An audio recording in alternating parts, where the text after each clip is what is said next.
Okay, well, thanks for hanging out and sticking around. We're here for the end, and just wait for this to pop up here before I start talking. Okay, yes, so I'm R Chaudhary. I'm based here at the University of Oxford, and what I'd like to do today is share with you some work in progress. And what I'll do quickly is just go over some of the theoretical work I'm doing here as part of this postdoctoral fellowship, and then I'll talk to you about the first empirical study that's coming out of this work. So the theoretical question that I'm trying to understand is an effort to try to bring together a variety of case studies and a whole wealth of literature that's been produced over the last 30 to 40 years on diaspora politics, transnational politics, immigrant politics. And the key question motivating this is, under which conditions do immigrant communities or migrant communities engage in domestic and or transnational political action? And what this theoretical work is seeking to do is to create a number of typologies and that will help contribute to an explanatory framework that can then be used to explain why under certain conditions do certain groups engage in a particular form of political action. It's a grounded kind of approach where I'm relying a lot on what's already been written on to understand how to synthesize it now theoretically, and then also use some of these ideas to look at new cases. So this framework involves creating a typology of receiving and origin states in order to understand how the political relationship works for the migrant communities. It includes adding a particular emphasis on geopolitical context, so how geopolitical tensions shape, either facilitate or constrain different groups from engaging in political action. And then finally, having a robust view or interpretation of what political action is. So far we think of it in three different ways. One is institutional electoral politics, which is what I'm going to talk about today. Also civil society and advocacy, so how different types of organizations engage in political action. And then finally, protest, collective action, civil disobedience, and in the extreme case, this would be revolution or armed conflict. So having a way to kind of think about all three of these. As I said, today I'm going to talk about institutional electoral politics. So when it comes to immigrant politics, or the politics of immigration, it's a really heated topic, right? We see in countries like the United States, in France, and a variety of different northern, western developed countries, that immigration continues to be a very contentious issue, and that there's a lot of politics of fear, a lot of xenophobia, really increasing in this type of political field. We see that immigrant groups, different types of migrant groups, are increasingly becoming mobilized in electoral politics within societies like the United States, France, the UK. At the same time, we see transnational politics also emerging and taking on many different types of forms. Institutional forms in the sense of like voting from abroad, external type of voting, but also in other types of forms as well, right? In terms of protests, in terms of other forms of collective action, where different types of migrant groups are engaging with their origin countries in a variety of different landscapes of politics. So the existing literature on this, I argue, suffers from epistemic bifurcation. And what we see is that much of the literature is focusing only on immigrant political participation or their political integration in the receiving country.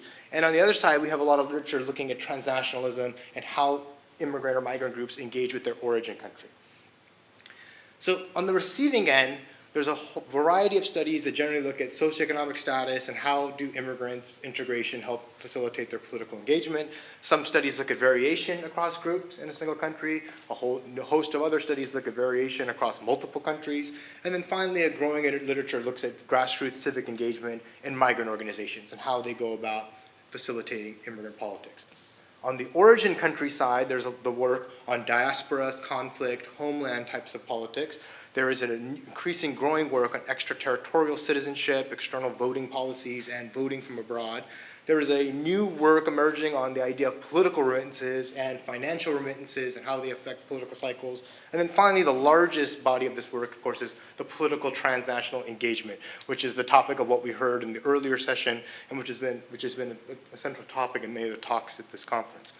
But what I'm arguing in this paper, and it's an argument that's echoed by Erdal and Oppen, and in a recent piece I've published with Luis Guarnizo, is that we need more conceptual cross-fertilization between research on integration and research on transnational engagement. So of the work that's done this, there's two competing interpretations. The first is similar to what we heard this morning in Richard Jones' talk, which is that incorporation into receiving societies decreases transnational political engagement with origin countries. This has been argued for the last 10 to 15 years by Roger Waldinger and all of his graduate students who've gone through his program, UCLA, and we also have heard other arguments talking about that as well. The alternative of this is an argument that's been put forward by Alejandro Portes and all of his graduate students and his people, which is basically incorporation and transnational and political engagement are complementary processes that they can work together. So what I want to do first is talk about what are the limitations of those two arguments of research that was used to devise those, and then talk about how I'd like to test them together.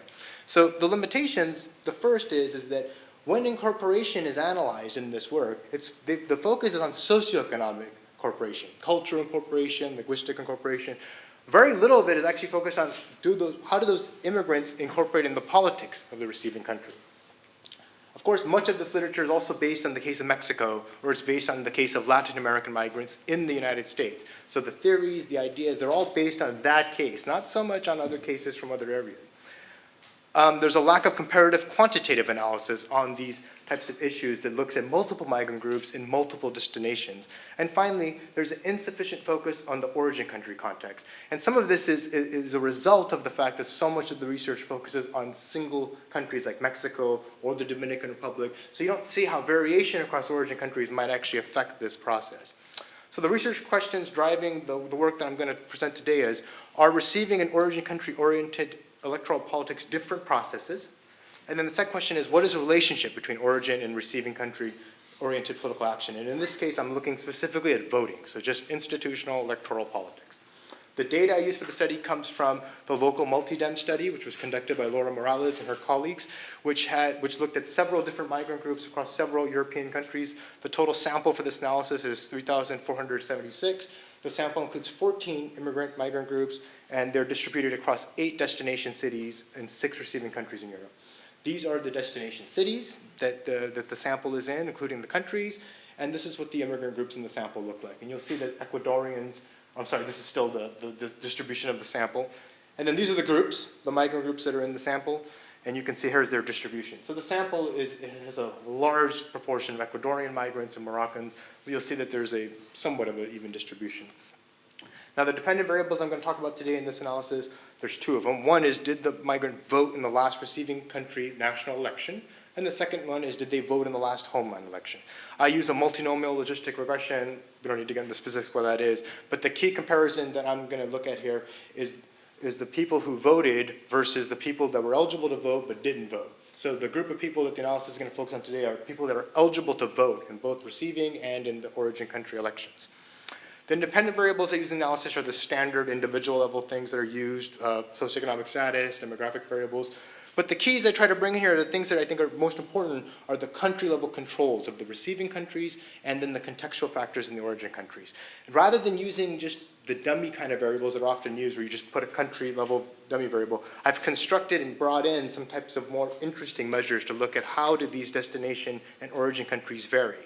So on the destination side or the receiving country side, the local multi-dem data has some very nice indicators that measure the political opportunity structure at the local level. So it gives you a measure of what are these different cities like for immigrants. So one is a general index, which just talks about the overall political opportunity structure. And then there's also a specific index that talks about the specific immigration policies in those cities. I've also then added the MIPEX index that gives a national level overview of these destination countries. And this is meant to control for the variation across these different types of countries and cities in Europe. On the origin side, I've included variables to measure whether the origin country allows external voting. So are they involved in this kind of diasporic engagement? Is it a post-colonial origin country? Is this a post-colonial migration to Europe? I've included a polity score to look at the relative level of democratization in the country. And there's a couple other, you can see a voter turnout in the homeland country, and as well as distance. So how far are these countries? The first model, and I'm not going to spend too much time going through this because it'll bore you and it's the afternoon and everybody's probably sleepy, but basically the red graphs here are the things that are significant, the ones that are not, but this is just to sum it up. This is what that graph just said. So when it comes to what are the determinants of voting in the home country, you see that external voting definitely increases the probability, whether the origin country allows you to vote. People that are belonging or are members of organizations are also more likely to vote in homeland countries. Post-colonial migrants are more likely to vote in homeland countries. And then you can see married migrants has a positive effect, as well as voter turnout in the origin elections. But what decreases the odds of voting in your homeland country are the immigrant political opportunity structure, which is kind of interesting. So the more inclusive the political opportunity structure is, the less likely you are to vote in the homeland country. Also, acquiring citizenship, EU citizenship, decreases the probability of voting in homeland countries, and years since arrival. So these three negative effects here really confirm the Waldinger and et al.'s argument, right, that the more integrated you become in Europe, the less likely you are going to be to vote in your homeland country. Now, the second model looks at what are the processes involved in voting in the destination country. What are the factors that explain why people would vote in European countries once they've arrived there? And here we see a different set of factors. So citizenship is the strongest determinant. If you acquire EU citizenship, you're much more likely to vote than a migrant that doesn't have EU citizenship. Of course, educational attainment and years of arrival. So this is really consistent with all of the political science literature on this, that the more integrated you get, the more likely you are to vote. When it comes to what detracts from voting, again, it's interesting, external voting from your homeland country decreases those odds, as well as distance. So again, what this is showing is that the processes are in fact different. But what I want to really focus on here is these numbers here in the green, which is what is the effect of voting in the receiving country on transnational voting? So are they actually complementary processes? And here we see a very interesting finding in the sense that those people that vote in the receiving country are actually more likely to vote in their homeland country. So the ones that are voting, if they have the access, they're going to vote both here and there. Also, migrants that are not eligible to vote in the European receiving country are also more likely to vote in their home country, in their origin country.